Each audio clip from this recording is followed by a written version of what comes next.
What up, everybody? It's your girl DJ Genre. Welcome back to the channel. Welcome myself back because I've been gone for a little bit. Hope you missed me. I've been out of town a lot. Was in Orlando at the beginning of the year, back and forth to California. I was shooting a commercial and I was actually on air talent. Cannot tell y'all what company yet, but as soon as that commercial drops, y'all gonna be the first ones to know about it. Signed a confidentiality agreement. Don't want to get my pantsuit off. So I'm going to keep that under wraps for a little bit. But today's video is about a new piece of gear. Y'all know I love gear, whether it be camera gear or music gear. Today is music gear. And I'm really excited to get into the music because y'all know I've been doing the camera stuff, but I really want to get into the music. So I purchased an Akai Force. And this video is basically my first impressions on it. I'm going to play a little beat and let y'all know what I've been making. As far as it goes, I received it on Friday, and I've been playing around with it for the last 3 or 4 days. I was using an MPC Live before. I still have that, and I use Logic. I sat down to use it. Learning curve was really steep for me. I thought it was going to be super easy. I'm like, oh, I got an MPC Live. It's going to be super easy. It's going to be just like that, but it was definitely a learning curve.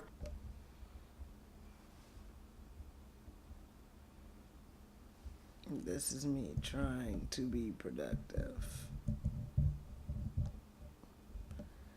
I'm trying. Donner and Dancer and Prancer and Vixen. But with the help of Matthew Stratton and the user guide, I've been getting through it and I got a couple of beats. In fact, I'm gonna play this one for y'all right now. Let's get into it. Yeah. Hey.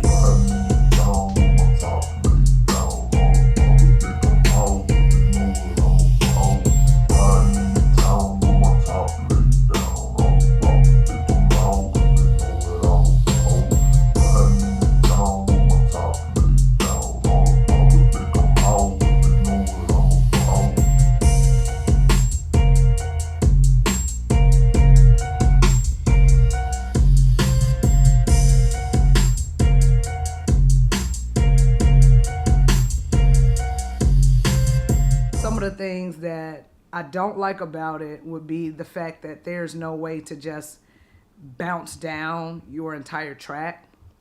So the workaround that I found for that is to basically go in as if you're going to record a sample. So you go to the sampler, arm it, and actually, no, that's not it. So you go to the sampler, raise up the threshold, then you arm it.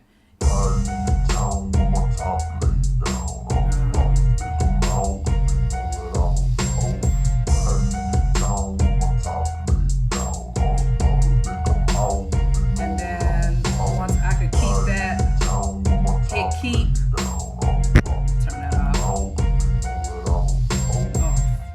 And then I would go into menu again and I'll go to sample edit. And that's basically the sample. And then I can go to save and save the sample. And I can save that to my flash drive. So that has been my workaround in order to bounce down my tracks, because I'm doing a beat every day. I'm doing a 365 beat challenge where I do a beat, post it to Instagram every day. In fact, follow my Instagram at DJ Genre, like a genre music, but it is spelled phonetically, so it's AJONRA, a genre. But yeah, so that's the way that I have to bounce down my tracks. It is a little bit of a hassle, a little bit of a workaround, but you know, it works. It's fine. The time stretching is another thing that's kind of wonky for me. It sounds really artifactish.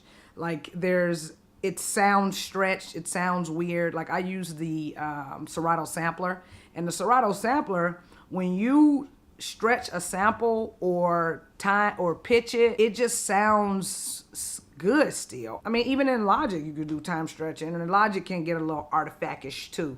But the MPC or the Akai Force and the MPC Live, same thing. I have the same issue with both products, that the engine that does the time stretching is it makes the sample sound super weird. It even says it in the manual that if you are going to be time stretching, it is CPU intensive, and that you want to limit the amount of samples that you time stretch, as well as not stretch samples that are super duper short and doing a lot of samples at a time, which is super weird to me because it's a feature that you advertise. So you advertise it that this is a feature. Oh, it's such a cool feature. It can time stretch your samples and sync them, but don't use it because the CPU, you don't have enough CPU power. That's really weird, Akai. That's weird and unacceptable. So I'm not feeling that.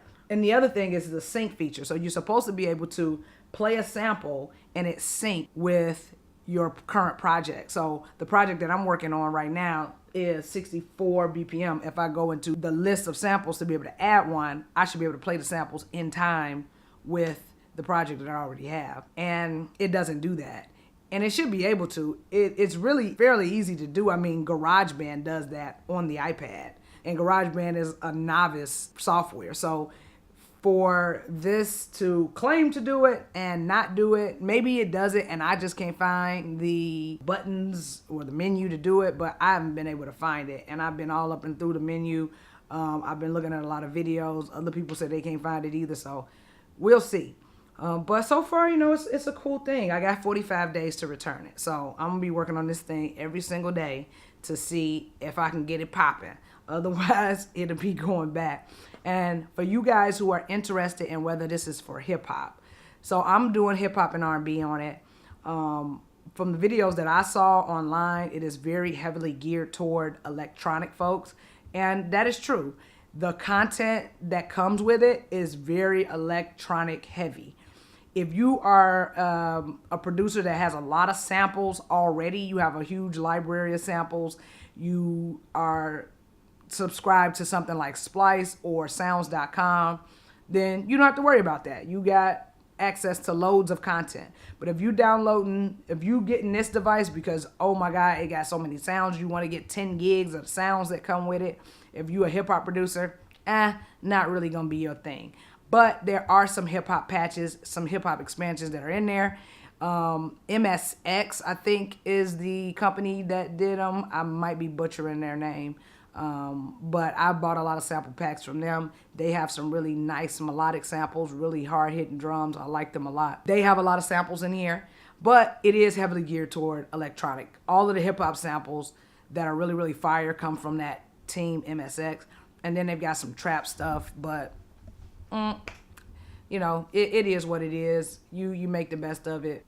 Can be used for hip hop and R&B. Wouldn't be like my top, like this, if you're a hip hop R&B producer, this is the top one that you would get. I probably wouldn't say this one. I might steer you toward the MPC Live or the MPC X if, you know, hip hop and R&B is your thing. But definitely can get it cracking with the Force. And if you already have an MPC Live or MPC X, you can export your expansions from those devices or export your expansions from the software into the Force. You can definitely do that. If you guys want, I can do some tutorial videos on how to work it and like some things that I've learned. But really, I just wanted to tell y'all my opinion on it, who I think it's for, who I think it's not for, my experience with it so far. If you have questions, let me know. I'm going to be doing more videos from the Force, and also got some new camera gear coming. M50 users, I got a new lens that I want to talk to y'all about that I'm going to be using with the Canon M50.